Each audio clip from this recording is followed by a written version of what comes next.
Hello, everybody. Welcome to Free Kiwis.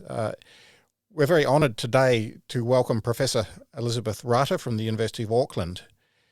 Elizabeth has had a long career in education, in the Education Academy, and more recently has gone public with a number of other Auckland professors. In fact, it's just about a year to the day since a letter appeared in the Listener making what might appear to be an uncontroversial claim that there are some differences between science as it has been known in the Eurasian tradition and Mataranga Maori or traditional Maori knowledge. But in fact, the publication of the letter caused a very great controversy. The 7 Auckland professors were leapt upon by thousands of fellow academics in an open letter.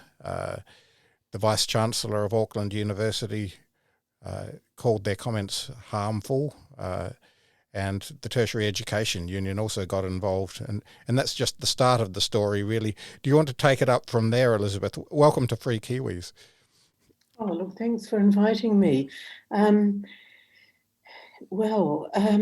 a lot has happened in the last 12 months, and I'm just so pleased that the Listener published that letter, because what it's done, it's opened up the discussion that we should have been having, since I would say 20, even 30 years ago, and that's the whole business of what is claimed to be knowledge equivalence. Now, so the issue is actually this idea of knowledge equivalence, and that is a considerable problem.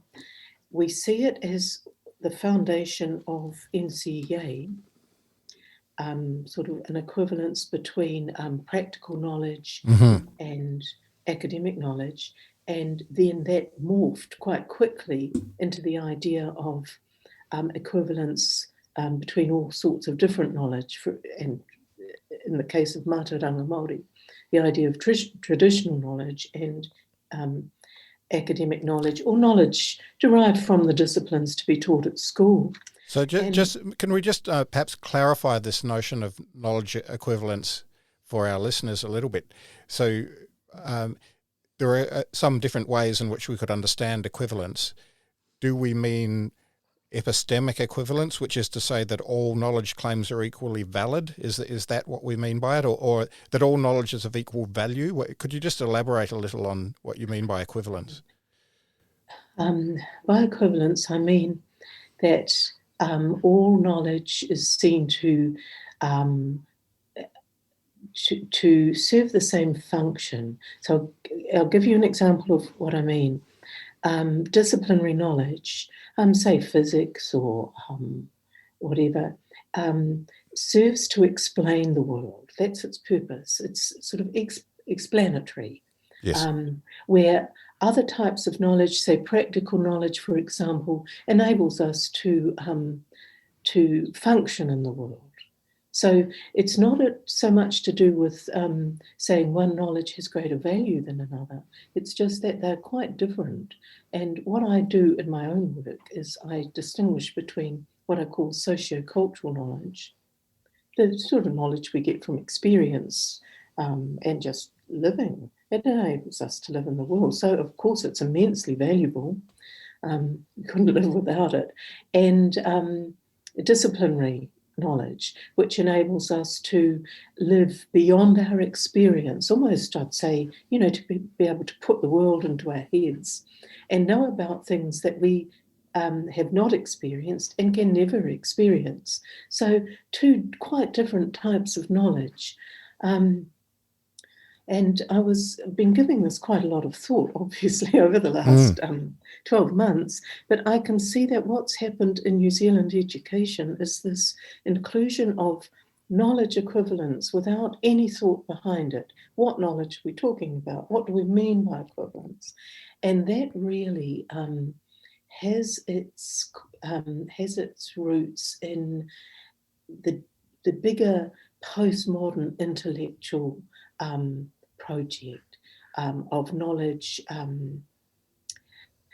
relativism, the idea that all knowledge is is relative, that you can't even talk about one, the differences between the two. All you can say is, oh, everyone has their own type of knowledge. At which point, I guess something like physics becomes suspect because it's just one more set of truth claims. It doesn't have any special status due to its scientific basis or anything, if you take that view. That's right. And there's no doubt that science has enabled us to live in a way that is so much better than it used to be for all our ancestors. And, that the truth-seeking, science is truth-seeking.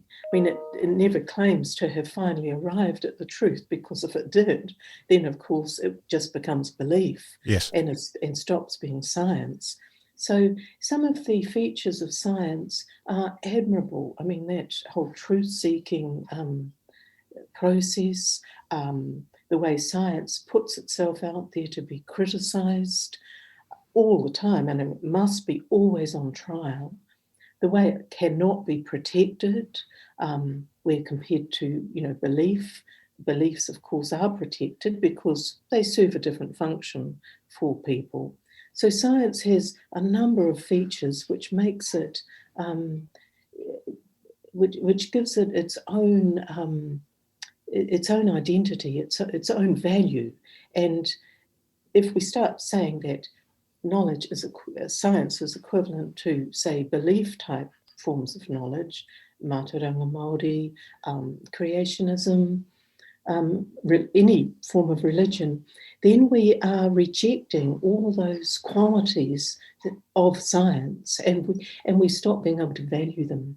Yeah, one of the things that I've been thinking about in relation to this issue over the last year, without any expertise, I have to say, in Mataranga Maori, is the extent to which you can even map one set of cultural or one body of cultural knowledge onto another at all.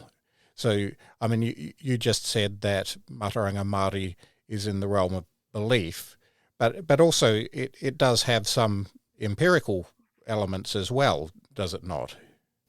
It does, and I think that's where the confusion has arisen.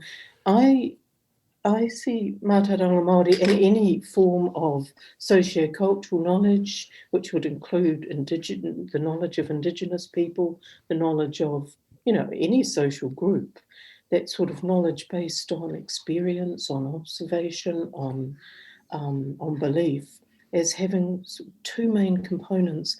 One is the belief component, which refers to deities or deity, and gives people a sense of, serves to provide the way for people to belong to something. We share these beliefs, so it has an important function that way. It sort of consolidates the group. Perhaps the narrative of a people that gives them That's a good way to put it, yeah.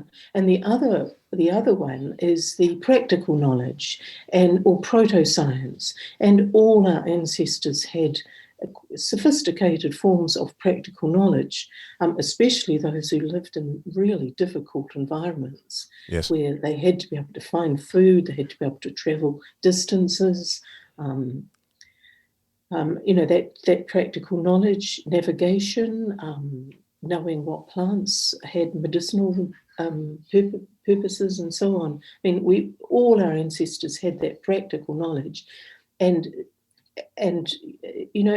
it's of course valuable knowledge, but it's not science because it doesn't explain how things work.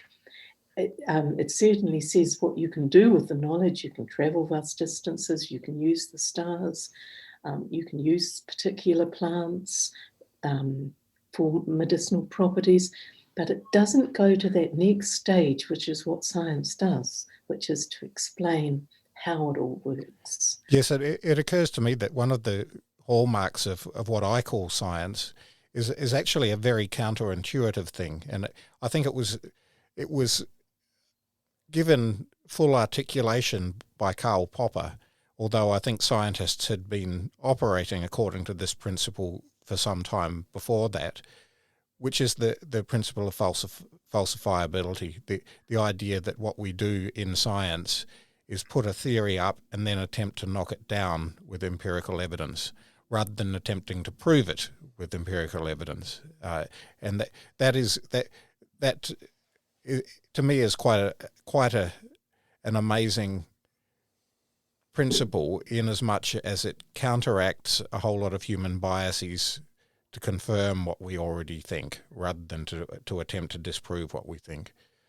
It's quite amazing, isn't it, that for millennia we human beings have sought to believe in something and to find truth, absolute truth, and yet science tells us no. In fact, we've got to, as you say, we've got to put what we think is the case up there and try and knock it down. And that takes us into what the universities are doing, which is in bringing in any form of Indigenous knowledge, especially the move to bring Mataranga Maori into the university, throughout the university. It's bringing in a form of knowledge which requires protection, and protection goes against the absolute, that essential feature of science, which is you can't protect it.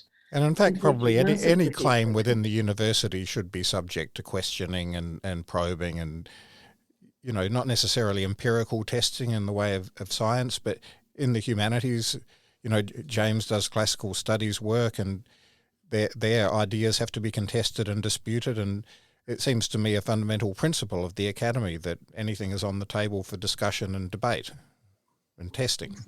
Yeah, especially, with the whole business of New Zealand history at the moment. What is New Zealand history? How should we understand our past? I mean, that's something that really requires enormous discussion, highly critical discussion.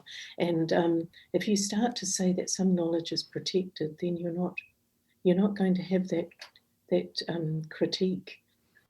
No, that's right, and I'd like to come back to that later on when we talk about curriculum more generally. But perhaps now we could actually turn to some of the things that you talked about in a speech, or a series of speeches, in fact, that you gave at some events for the ACT Party recently. And you raised some very interesting ideas in relation to democracy, and perhaps I think you posited three cornerstones of democracy, being the individual, the nation, and the state, which I found a very interesting way to think about this. And it actually made me wonder if you could situate people's political beliefs within a democracy according to their proximity to each of those three corners of a triangle, if you see what I mean. So you might think that libertarians would be near the individualist corner, and nationalists obviously near the nationhood corner, and so on. No, I wouldn't chart people onto it in that way, or political positions onto it in that way. I would just see those three elements simply as these are the elements that constitute democracy, and each one of them needs to be valued and really looked after for the function it serves in making democracy robust. I'll give an example of, say, let's take the element, the component, the nation. The nation as a symbol of a people. What really I just think is quite wonderful is the title of the 1877 Education Act, which says an act for the education of the people of New Zealand. I mean, what a wonderful statement that is, the people of New Zealand. And that's 1877. So it's a fairly new idea. God, here we are, the people of New Zealand. A way to see ourselves as not just a social group, but a socio-political group. And I think that's what is the problem with the use of Aotearoa in government documents, by government agencies today. Not so much Aotearoa itself as a name, as a word, but the fact that something sort of so central to how people see themselves, here is the name of the country, suddenly being changed. I think the problem is the people haven't been asked. Right. They want it changed. Yeah. Democracy requires the involvement of people all the time. And yes, I mean, the very name of the country itself, of the nation, it's more than just a word. It's this concept of how we identify. It's what is this socio-political entity? What is it? It's all encompassed by this name. So it's a fairly important thing. I mean, when you think of the fuss about the flag, about changing the flag, the name of the country is a much deeper and greater symbol than the flag. So I think that, for those who are opposed to changing our country's name to Aotearoa, it's too simple to just dismiss people as being racist for that. It's not about that at all. It's about saying the name is the symbol. We want to be involved in this. We don't want to be told what's going to happen. Elizabeth, another one of the ideas from your ACT speech, which I found extremely interesting, was this idea of partial loyalty. Can you go into that? Yes, that's, is a little bit of a digression. Both partial loyalty and those three components of democracy, I actually published about them first way back in 2008 in a chapter that was published in a book for master's students at Massey University. And so I started to explore the ideas in that chapter. Very sadly, when the book went into a second edition, I was told that my chapter would not be included. What was the reason given for that? It was apparently it was not considered to be a good fit. So it was part of the sort of censoring of here are different ideas, let's not include them. But I did pick up some of the ideas again in my 2012 book, The Politics of Knowledge in Education. But to go back to partial loyalty, James, here, it's a fascinating idea. I mentioned how I first came across it in Alan McFarlane's book, The Making of the Modern World. Fantastic book. Recommend it to all listeners.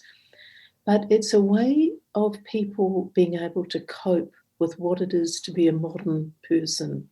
It's very difficult to have all these various identities we have. And being modern, we do have them. We have our all the identities when we're in the public sphere, as a worker, as a citizen. We also have identities in the more private or community sphere.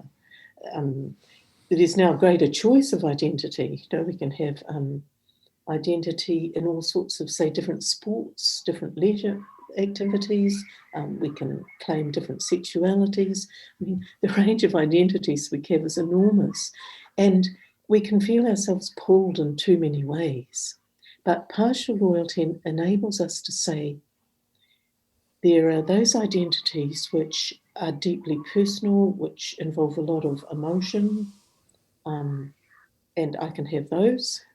But then, as a public citizen, I have a loyalty to the nation state, which allows me to have all these other loyalties. So I guess partial loyalty might be contrasted with something like whole loyalty. So the idea is, I suppose, that in a more tribal society, you would be completely nested in this identity based around kinship and perhaps religiosity, perhaps a sense of place. And maybe those aren't bad things, but it's interesting. I don't know what exactly McFarlane argued, but as I mentioned on the Leighton Smith podcast, which I know you listen to, I've been reading this book by Joseph Henrich, The Weirdest People in the World. It's about weird people, the Western educated, industrialized, rich and democratic people. And part of the story he tells is that in Europe, especially in the early modern period, there grows up a kind of rich network of civil associations. And also at the same time, the Western Church is making things like cousin marriage much more difficult. So it's sort of breaking down the old kinship networks. It's forcing people to engage with each other in a way that is beyond kinship. And I actually think I've done some work myself on associations in ancient Athens. And I think actually the Greeks, to the extent that the Greeks were kind of proto-modern or pre-modern, they were actually traveling some way down this same path of stepping beyond associating just with kin and practicing associating with other people, which builds up what social scientists call social capital, and perhaps helps you along the way to living in a complex liberal democratic society. Yeah, I think there have been some very good writers from New Zealand. I'm thinking of the late Peter Mons, the historian. He wrote about this, and there's no doubt that we are able to be modern because kinship-based systems have been destroyed. The argument he made was that it was the combination of the move of Greek culture. The Roman Empire took Greek culture into Europe, it took Roman law, and it also took Christianity. And the combination of those three forces broke up the old tribal kinship societies. And we can only become modern if tribalism, if kinship political structures are broken down. I mean, of course, kinship then moves to the private sphere. Obviously, kinship is incredibly important. I mean, it persists. That's where we become socialized. That's where we belong, to our families. But politically, the political category can't be the kin member, the tribal member, if we are to be modern. And so it's that crucial breakdown of tribalism which has enabled the modern world. I wonder if there are some interim steps, though. I mean, and we might think about this in relation to colonization as well, because if we take Europe in and of itself, obviously, after the fall of the Roman Empire, feudalism gradually arose, and that isn't modern either, but it's not based on kinship. It's based on social order and hierarchy. And then we come to the Renaissance when that started to break down, and that's where we might see the roots of modernism, the birth of the individual as such. And so then I wonder, what it was like for colonized peoples who were in that kinship frame very squarely, suddenly to be transported into this world where the individual was already flourishing in European experience. And so there's a kind of acceleration that takes place, is there? If you look at McFarlane's work, and also the 19th century jurist Henry Maitland, in tracing this whole story of the individualizing of people, they do see all these various forces. I mean, there are some social scientists who see the emergence of capitalism as crucial as well, and that certainly makes a lot of sense. So it's not just that move of the Roman Empire into Europe that did it, but it seems as though that was one of the initial forces that did disturb the idea of the tribe as the political unit, and brought in other factors that then enabled sort of another thing I need to mention is that an example from Macfarlane about or could be from Peter Munns, about the long-term process of the breakdown of de-tribalism is the fact that in Anglo-Saxon England, women were able to sell land outside the kin group, and he saw that as quite an interesting example of kinship, especially if you have women who are often quite controlled by by political kinship, being able to act in their own interests. So, of course, yes, as you say, feudalism, the Renaissance, capitalism, all those various forces. But if we look at New Zealand, now, de-tribalization is often described as the imposition of colonization onto people, making people change in a way they didn't want to. But in the 1830s, for example, there were many young Maori men who were low caste or had been slaves who took off to the goldfields of Victoria in order to make their own way in the world. I mean, sure, tribalism certainly was something that those of chiefly rank wanted to keep because, obviously they were doing well under that system. But I think that there were many Maori, and this is what we need. We need good history to look deeply into this. All those Maori who actually embraced this new way of being able to make their own lives, be self-determining, to break out from being seen as tied to kin.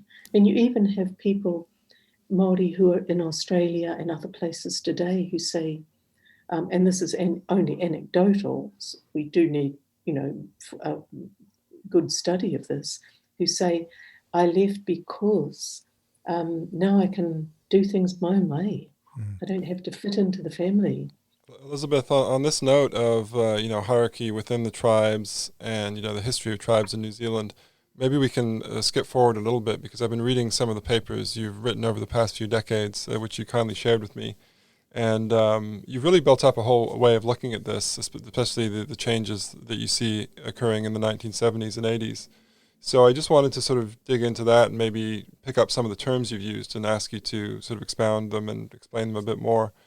So, for example, you talk about neoliberalism in alliance with corporate tribes from the 1970s. So, yeah, on the one hand, neoliberalism, and on the other hand, neo-tribes. Can you explain what they are and how you see them as being in cahoots? Nowadays, I wouldn't use neoliberalism as an explanatory tool the way I used to. I'd talk more about class reconfiguration, I think, where from the late 1970s, the decline of the working class, the decline of, industrial capitalism, the shift to financial capitalism meant that people started to identify in new ways because identifying with the working class was no longer of great use. The collapse, the unions were much less powerful than they had been and so on. So people looked to new type of groupings to attempt to pursue their own interests. And many people who used to see themselves as working class now started to see themselves in terms of more traditional identities. And there's a lot of work in anthropology by people like Jonathan Friedman in particular, who explain this change to political identities. And that's very what we saw in the New Zealand version of it, of this turn to the past, this turn to traditionalism as a way to identify with the larger polity. In New Zealand, it took a re-tribalization form. And the confusion is that Re-tribalization was seen to do the same thing that the previous working class loyalties had done before that, but giving greater equality, greater distribution of wealth. So many people who had been strong supporters of working class politics, people on the left, saw re-tribalization as performing the same function, as a way for greater equity, and so got behind re-tribalization, not realizing that in fact it's a very reactionary type of political movement. And you say that because it kind of undermined that, what you were talking about before, which was Māori who didn't have much status in the old tribal system, making their own ways in the world, from going to the gold fields through to starting farms and doing all the things that a lot of those early entrepreneurial Māori did. Now, when you talk about retribalisation, just to be clear, we're talking about the revivification of the Treaty of Waitangi during the 1970s and 80s. Is that the era you're referring to? Yes, the revival of the treaty is really as I said in my speech, sort of serves as the manifesto for the retribalisation movement.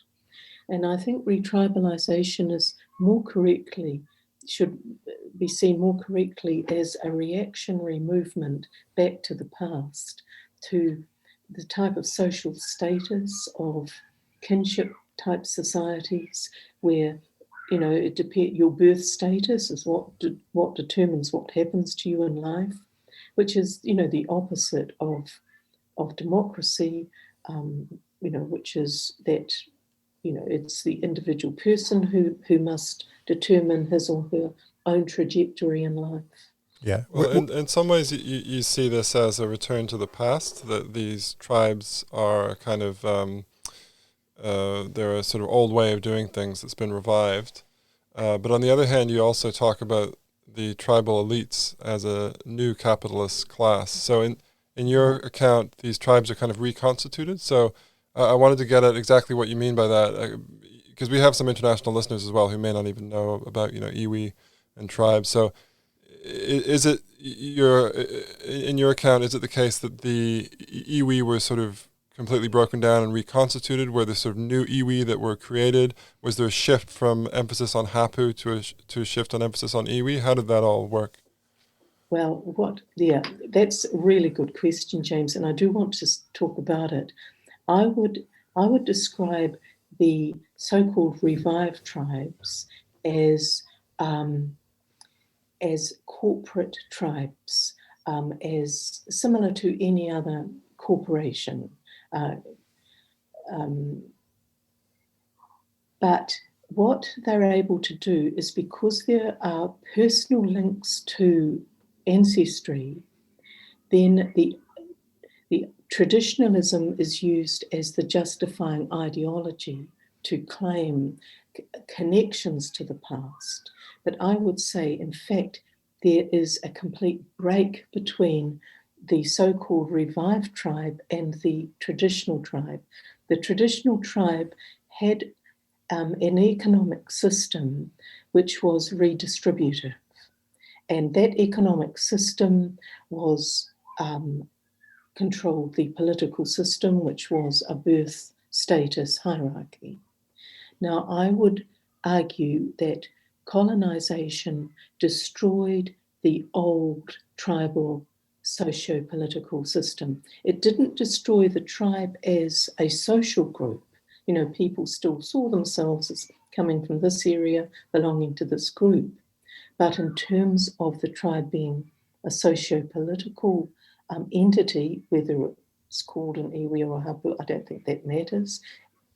But as a socio-political entity which is able to exert control over what people do and how resources are used, then that stopped being a redistributive socio-economic type of structure very early on, probably 1840s, 1850s, as soon as Māori, and this is the case throughout the world, as soon as a group moves into the world economy, the capitalist economy, I'd rather call it an accumulative economy.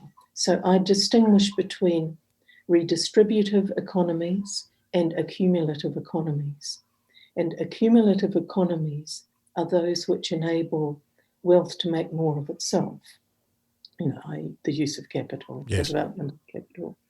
And that type of economy requires changes the whole political structure. So an accumulative economy can have an autocratic political system where you have a few people take control of the wealth, or it can have a democratic political system, which is, what we've got in New Zealand at the moment. So I would say that what we have is a corporate tribe which uses the ideology of tradition to justify its claims. We see this in, say, places like Saudi Arabia, where you have a religion is used as the traditional justification for a small group of people to claim almost everything. You see it in Tonga, where you have an accumulative economy, but you have a small elite using tradition, saying we are descended from the past, to claim resources and power. And one of the, I mentioned the importance of language in my speech, language used to consolidate the ideology. The word whakapapa, and for international listeners, this is genealogy. Whakapapa is being included as an important concept within the universities and throughout government agencies as a way to claim to say everything's related. No, actually, the use of whakapapa is a way to shore up this ideology, this claim that the revived tribes are in fact the inheritors of the former tribes. Now, this is what I dispute in my theory of neo-tribal capitalism. I say there is not a historical connection. The historical connection is at the level of people, the personal, the social. It's not in the political. It's not a political or an economic connection. And you say that because those connections were broken by colonization. They were broken by, yes, they were. And colonization is at its root really the spread of accumulative economies throughout the world. Yes. That's really what colonization is. So one of the things, of course, that happened in the 1970s, again, for the benefit of international listeners, was this revivification of the Treaty of Waitangi. And presumably you would concede that that process had a very just element to it, which was redress for especially the appropriation of land during the 19th century. Would you agree with that? Well, I think that any system which sets out to redress proven injustices of the past is to be commended. Yes. So in cases where land was unjustly taken, yes, I certainly support. Whether it's to Māori or non-Māori, anything that has been unjustly done to people should be rectified if it can be. But in many cases, the land was sold. And so it's not just a straightforward, all this land was taken. And this is why we need such a history which really goes into all the detail. Yes. Was the land stolen? Was it sold, what actually happened. So during this treaty process, which is still ongoing, the iwi were given large financial settlements, and presumably this is a very important part of the re-tribalization story, because it provided those corporate iwi with financial resources, which gave them quite a lot of power. And is your position that was taken control of by these neo-tribal elites, which is what gave them dominance? Yeah, from the late 1960s, where there was a strong move supported by many New Zealanders actually, that injustices of the past be addressed. That garnered support for the 1975 Treaty of Waitangi Act, but it was seen very much in pan-Māori terms, that it was for all Māori, that grievances must be addressed so that all Māori benefited. Mm-hmm. But it was, and I think many New Zealanders supported the grievance settlement process for that reason. And then the 1985 Treaty of Amendment Act changed things fundamentally. No longer were pan-Māori to be the recipients of the settlements, of treaty settlements, but it was to be the tribes. And of course, and the tribes going back to 1840. One of the pieces of historical research I did was the history of Ngāti Kuri, a tribe from the north of New Zealand. And my research showed that, yes, of course, Ngāti Kuri had existed in the past, was described variously as a hapu or tribe. It really, during the tribal wars of the late 18th and up through to about 1846, during those tribal wars, the people who identified with that tribe were really decimated and no longer did so. And in 1975, these people were saying in the Māori Land Court, we are Opori. They didn't refer to themselves as Ngāti Kuri, but 10 years later, after the 1985 Treaty of Waitangi Amendment Act, you had a move by people in that area to say, we are Ngāti Kuri. And of course, that enabled claims to the sea right around the northern part of New Zealand. So to be able to say, I belong to this tribe, and this tribe goes back to the past, to establish a historical connection to the past, enabled people to make considerable claims for resources. And so from 1985, we see the resurgence of tribal identity. People who hadn't identified tribally in the past, but who did say, I'm Māori, now saw themselves as of a specific tribe. Mm-hmm. So re-tribalization was driven by the 1985 Amendment Act.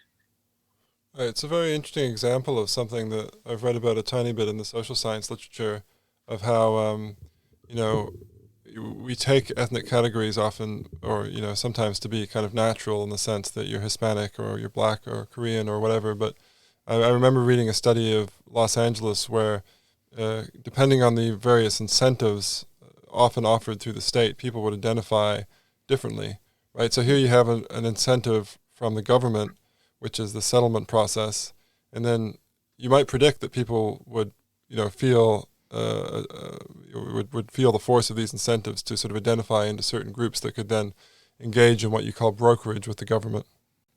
Yeah, that's the case, and that's not to say. So what I'll do is distinguish between the social category and the political category, and of course, people have identified with their tribe as a social category.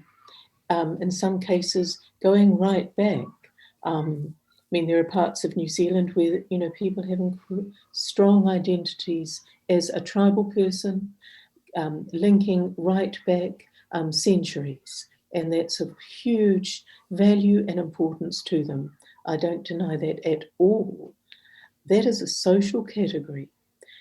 What happened post-1985 is that the tribe became a political category. And that's the problem. It's not that, as a partially loyal person, you identify as a member of a particular tribe socially and take part in all the activities of the tribe and feel great connection. That, of course, has been the case for many right over the past couple of 100 years.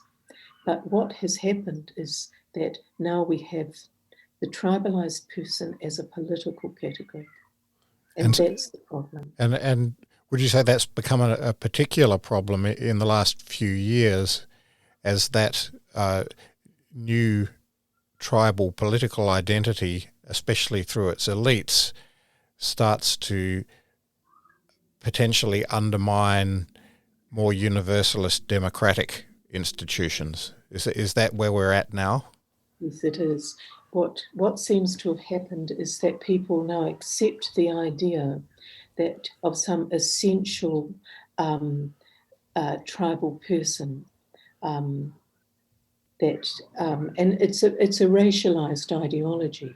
If you say I am the person I am because of my genetic ancestry to a particular group, and therefore I should be classified for political purposes in this way, that is establishing the nation on a racialized foundation.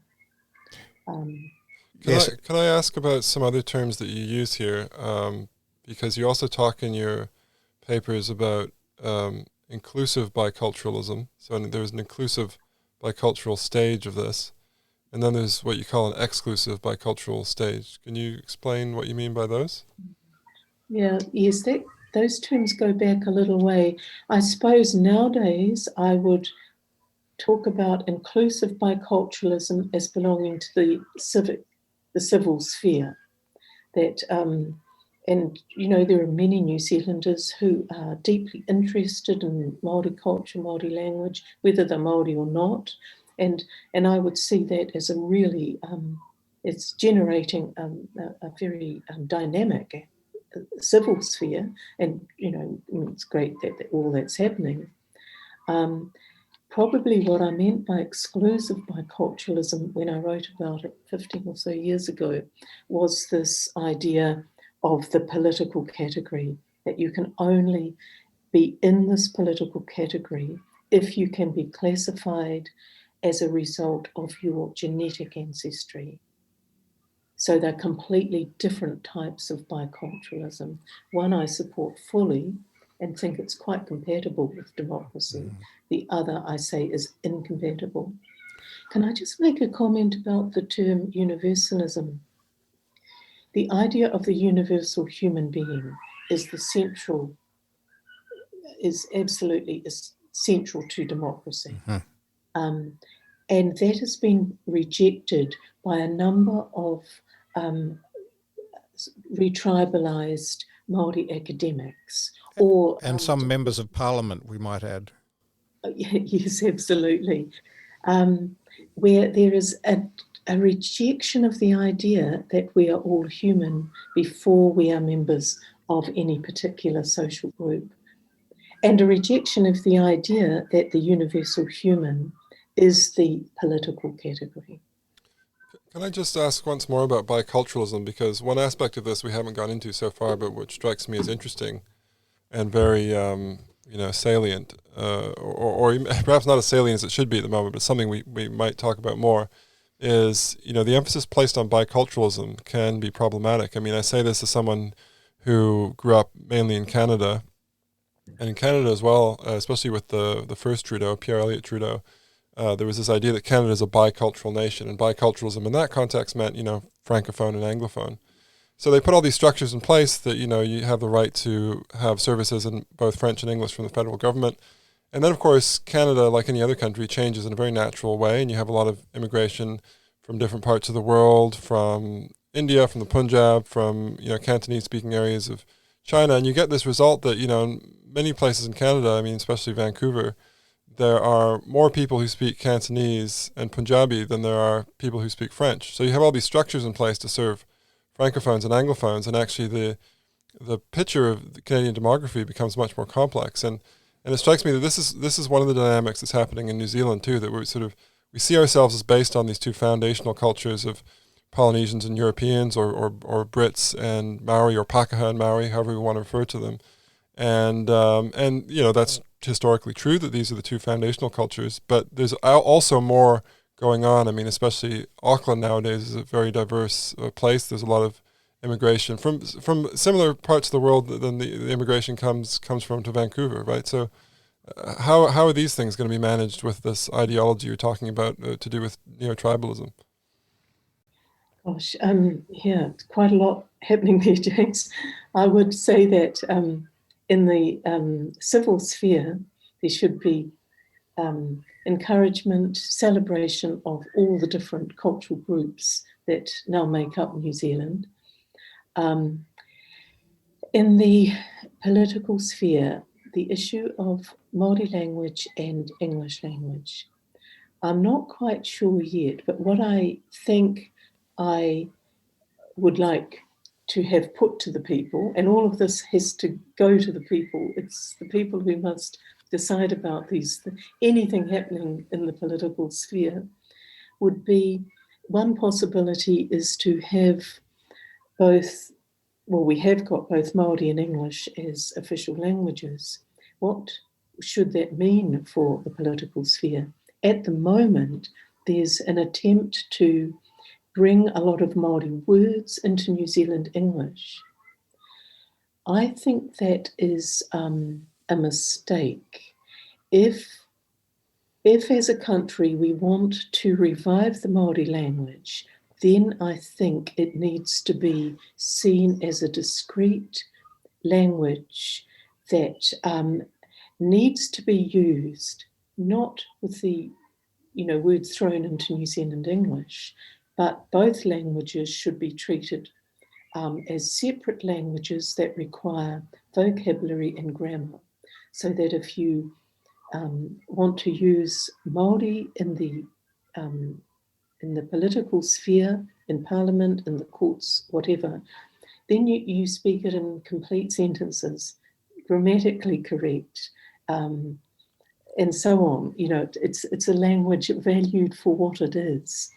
And New Zealand English is also kept as a language that certainly has over time included Māori words. And that's sort of an organic process that will continue. But what we've got at the moment is some contrived attempt to say we are saving the Māori language by including a lot of Māori words in New Zealand English. Yeah. No, that's not saving the Māori language at all. It's the contrivance that bothers me too. I mean, from a linguistic point of view, of course, languages have always borrowed from one another and developed over time, interacted in that kind of way. We might think of the development of English from the fusion of Anglo-Saxon and Norman French in the early second millennium. And perhaps, that a similar thing could happen in New Zealand over time in an organic kind of a way. And indeed it already has. For a very long time there has been an adoption of Māori vocabulary into English. And to the extent that happens organically, that seems to be a sort of normal linguistic process. But I agree that it becomes a problem when you have a sort of top-down engineering approach to doing that, because that isn't normal linguistic development. Yeah, I know, with children and kohanga and kura, the kura kaupapa Māori, what's really important for those children is that they get full Māori language. They can speak Māori sentences, grammatically correct Māori sentences, and that they can use both types of Māori language, or conversational, social language, but also academic language as well. So they can use their Māori language for both those purposes, and that they can also have fluent English, both conversationally and for academic purposes. At the moment, until we sort of sort out what we mean by reviving the Māori language, we've got this, this enormous confusion going on, and it does seem to be getting people's backs up. What's happened to New Zealand English? Are we truly saving the Māori language? We need to talk about all of this, but of course it's really difficult when, if you raise these issues, the old attacks begin that you're closed down. Yes, I mean, this might be a good point at which to segue back to the curriculum and how we, you've talked about inclusive biculturalism, how we might represent that in the curriculum. And it's a problem that I've been thinking about. I think it is important to recognise the bicultural nature of the country through the educational curriculum, but it occurs to me that trying to shoehorn together different kinds of knowledge is not the way to go about it, and that I think was in part what you and the other authors of that listener letter were trying to say in respect of science, that these are different kinds of knowledge and they need to be represented in their own right, much as you're now saying the languages need to be represented in their own right, rather than having this by kind of fiat, we're just going to put them together in some way without even really thinking through what that means. But if we do think about the curriculum and the idea that perhaps different sources of knowledge ought to be made accessible to everybody, how might we go about that? Well, if I was redesigning the education system, which I'd love to do, I'd where to start? Well, I'd start by placing academic knowledge as the purpose of schooling. Why do we go to school for 13 years? Why don't we just sort of pick up knowledge in various places? School has a particular purpose, and it's for the teaching of knowledge that we can't get anywhere else. What is that knowledge? And it's the knowledge that doesn't come from experience. It's the knowledge that is remote from our lives, that's difficult to acquire, and that's abstract. Those three, they're the three features that David Geary, the education evolutionary theorist, writes about. And I'd encourage your listeners to read his work, and also the work by the cognitive psychologist John Sweller. Yeah. I've been reading both of them recently, actually, and to go back to your notion of knowledge equivalence, it occurs to me, and this isn't to do with the difference between, say, Western knowledge and Mataranga Maori, but actually difference between different kinds of knowledge for all human beings. Geary's notion of biologically primary knowledge versus biologically secondary knowledge seems to me to be key. And I've been thinking about that in relation to the New Zealand curriculum, because when I look at the first half of the New Zealand curriculum with its key competencies, with the exception of manipulating texts and symbols, it's all biologically primary. Things like oral language and social skills, and these things are all the kinds of knowledge that we pick up automatically, and I use that term deliberately in the sense of cognitive automaticity. We pick up oral language through interacting with our families and others when we're very young, and our social skills we pick up through normal social interaction.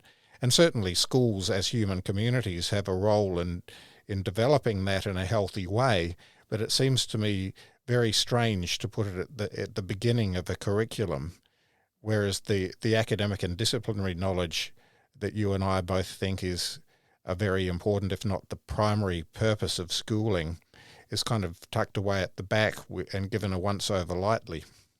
Yeah, I'd agree with that. That's why I find it quite useful to distinguish between those two main knowledge types, sociocultural and academic, both valuable but with different functions, and schools are for the academic knowledge.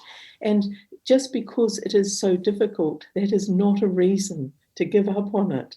In fact, it's because it's difficult that we need to really look at it closely and say, how can we teach it better? And something I've done in the last couple of years is developed a way to design this difficult knowledge. I've called it the Curriculum Design Coherence Model. And it's a way to design the knowledge so that you've got concepts, content, and competencies designed in such a way that maintains the integrity, the epistemic integrity or reasoned logic, because the model brings those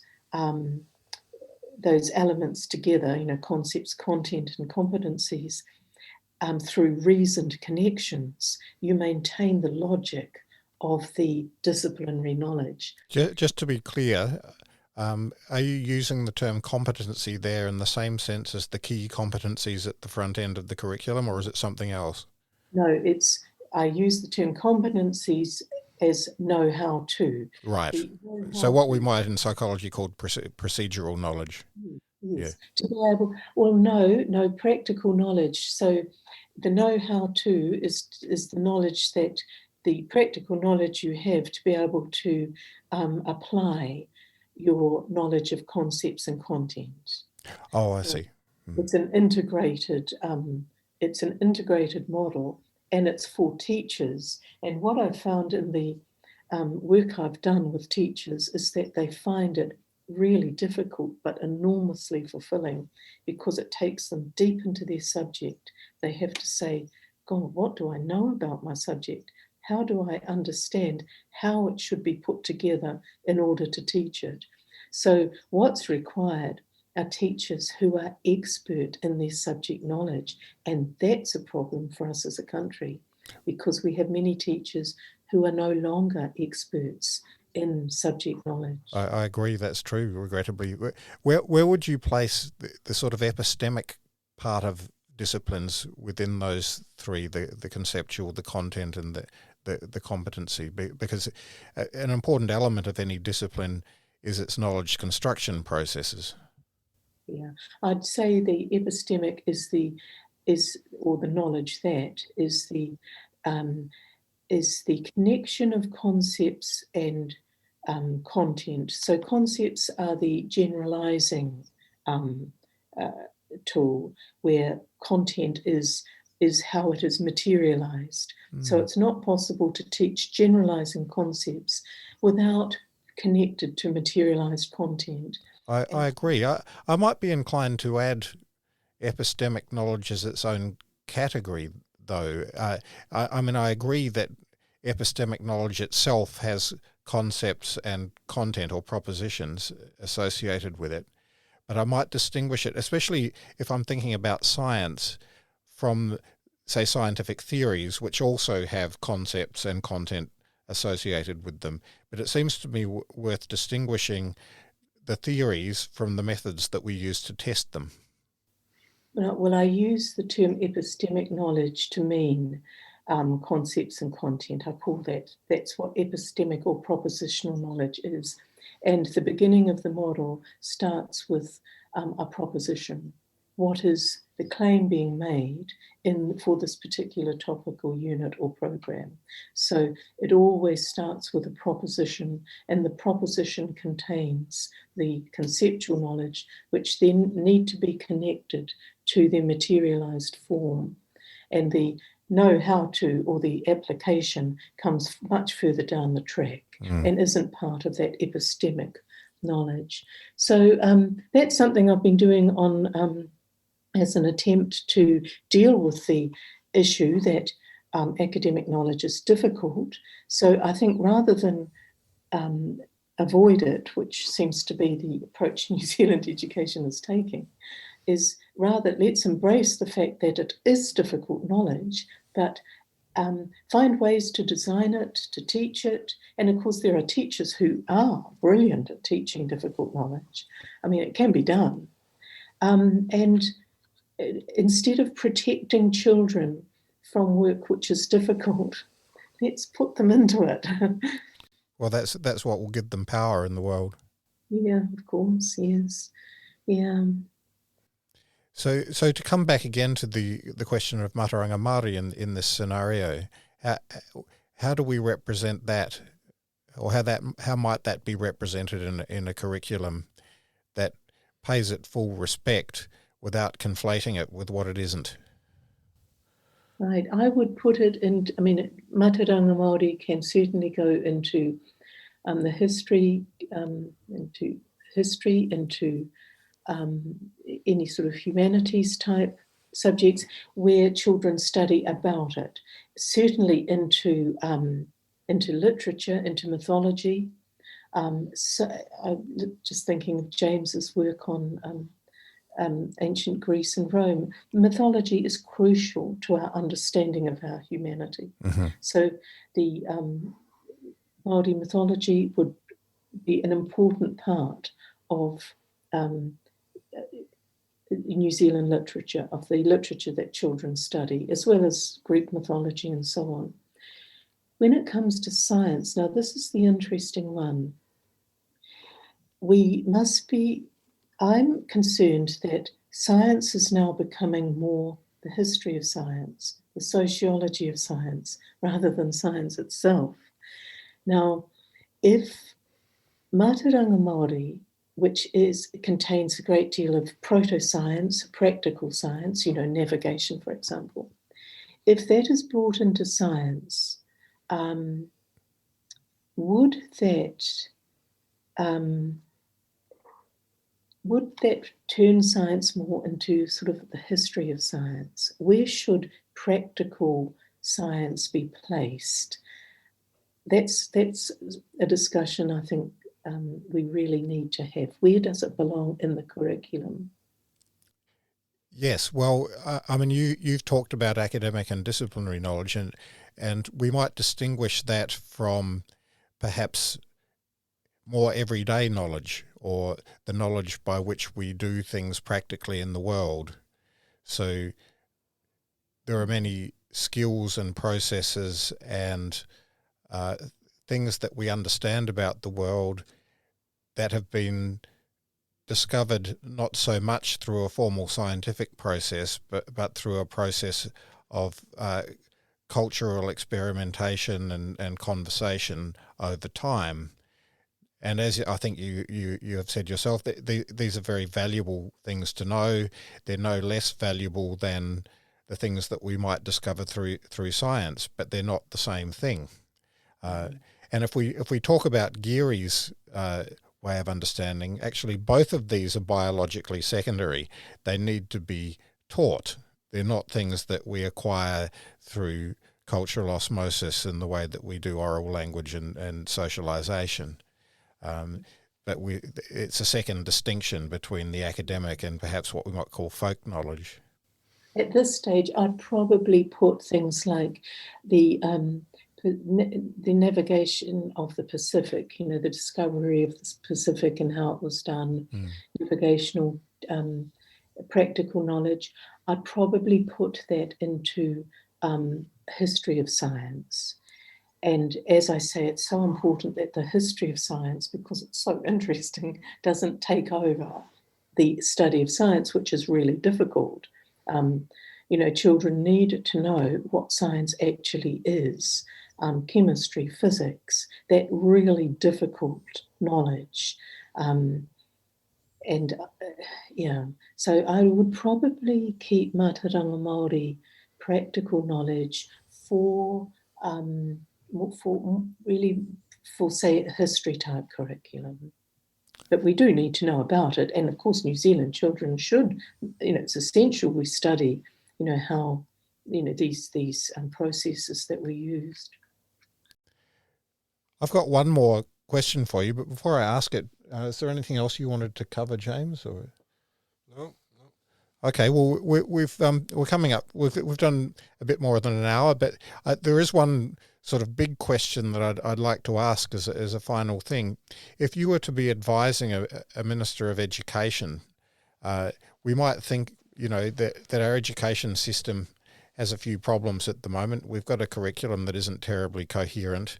We've got a qualification system that doesn't represent knowledge very well because it tends to cut it up into little bits, and those tend not to be put together very well pedagogically. We've also got a crisis in literacy and numeracy with, you would have seen, I think a couple of weeks ago, a pilot study from the Ministry of Education that showed that only a third of the young people who did that assessment met the standard for numeracy, and this is just a basic, for writing, and this is just a basic adult level of ability to write, and it was only 2/3 in reading and numeracy. So we've got an attendance crisis at our schools as well. Where do we start to unpick this mess? I would start with with the rewriting of the curriculum, so it is a curriculum about academic subjects from years 1 to 13, that it's coherent and cumulative. Something I'm doing with one of the schools I'm working with, in fact, is we're writing an English curriculum for years 1 to 13. What a huge job it is. Why can't all schools throughout the country benefit from this? Indeed. And the next step would be, of course, where are the teachers who are capable of teaching such a curriculum? I was going to say, it's all very well to have that curriculum if there's not that many teachers who can deliver it. But we've got to start somewhere, and I think a national curriculum is a proper national curriculum with prescribed knowledge in it is the place to start. And then, of course, I know teachers want autonomy, but autonomy exists at the pedagogical level. You can be autonomous in how you teach it. You can be as creative as you want. I've come up with schemes about how to teach the apostrophe to year two children, or punctuation generally. You can get them dancing it. You can get all sorts of lovely, enjoyable things happening. That's where teachers need their autonomy, to be as creative as they want to be. But when it comes to the actual knowledge, we as a country have to say there are certain things we want our children to know. Why have we abdicated from that? How, as a country, what are we doing to ourselves? Indeed. Well, it's been wonderful to speak to you today, Elizabeth. It's something we've wanted to do for some time, and I'm really glad we've brought it to fruition, and it has been a really great conversation.